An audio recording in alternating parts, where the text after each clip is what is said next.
Good evening, ladies and gentlemen, and welcome to HetiTV's foreign language news broadcast. My name is Adam Breuer, and first for the news in English.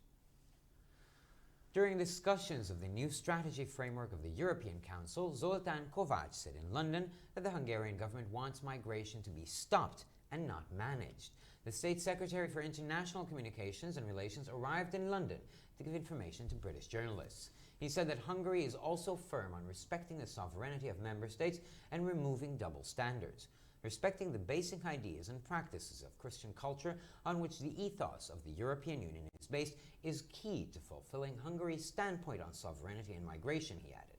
Zoltán Kovács said that the member states should be granted greater freedom in their economic policy, meaning the right of every EU member state to create its own economic policy mix should be recognized and accepted. On the topic of the current UK leadership contest, Kovács said Hungary would accept any decision. The Federation of Hungarian Jewish Communities is considering the foundation of an institution named after the Holocaust historian Randolph L. Bram, who died last year.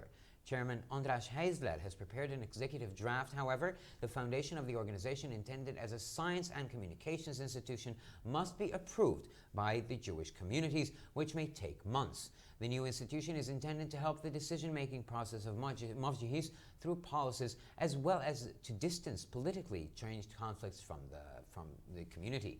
It is well known that Mavjihis and the government have had and continue to have radically opposing views on certain commemorating issues, including the House of Fates, a museum dedicated to the children who fell victims of the Holocaust.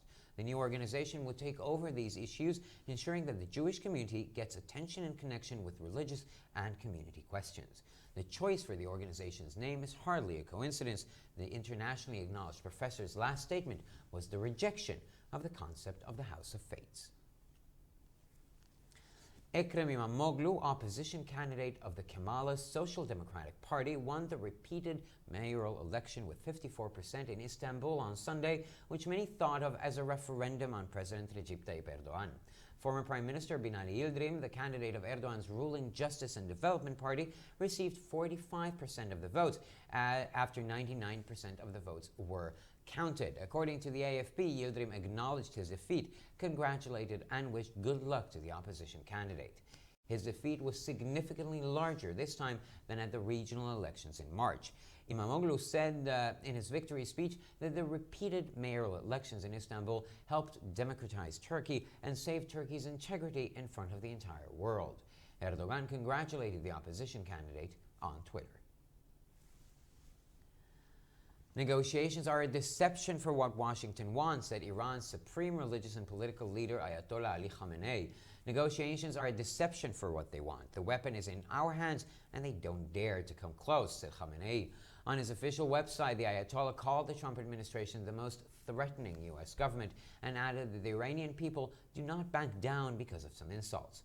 On Monday, Washington imposed further financial sanctions on, among others, Iran's supreme religious leader.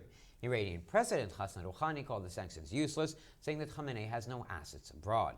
The sanctions affect, however, among others, Iran's foreign minister Mohammad Javad Zarif as well. Israel's 10th Prime Minister and 14th Chief of General Staff Ehud Barak announced his return to politics and his intentions to run in the September elections. We're here to announce the foundation of a new party that will work on developing the country and society, said Barak at a press conference before going on to strongly criticize Prime Minister Benjamin Netanyahu. Netanyahu has reached the end of his career, he said, saying that Netanyahu's colleagues are aware of this as well. Bibi, this is your last chance to go home on your own, he said, using Netanyahu's nickname, and asked the Prime Minister not to plunge the country into chaos in order to save himself from prison.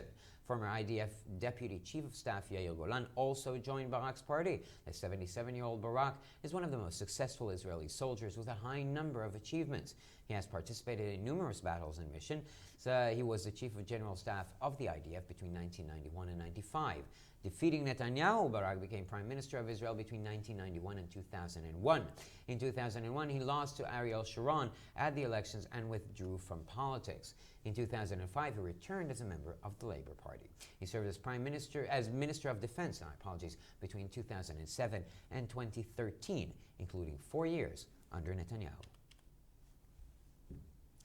UN-funded textbooks refer to Israel as a Zionist occupying force. The newest textbooks editions for Palestinian children don't mention the Jewish state by name at all and include some shocking statements.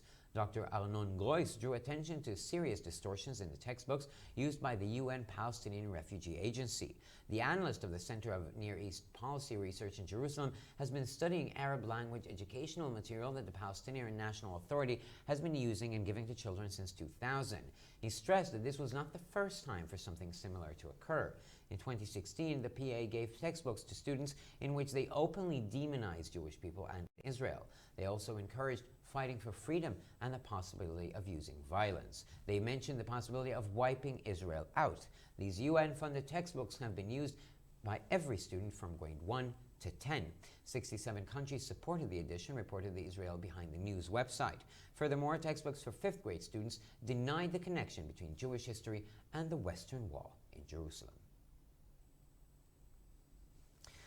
On Saturday, some clouds may interrupt the sunshine mainly in the east. The northerly winds will pick up in many areas. The heat wave will not come back just yet. Temperatures will be slightly lower, between 25 and 29 degrees. On Sunday, we'll have a beautiful sunny day without any clouds. In the northwest, the southern winds will pick up somewhat, and strong gusts of wind can be expected elsewhere as well. Temperatures will intensify again, expected to be between 29 and 33 degrees on Sunday, and between 32 and 36 on Monday. Sunshine will dominate the first days of next week. Only the southern winds will pick up a bit in the northern areas. For further news, please visit our website at HetiTV.com or BreuerPress.com. So much for the news in English. Thank you for your attention. And now we turn to Peter with the news in German.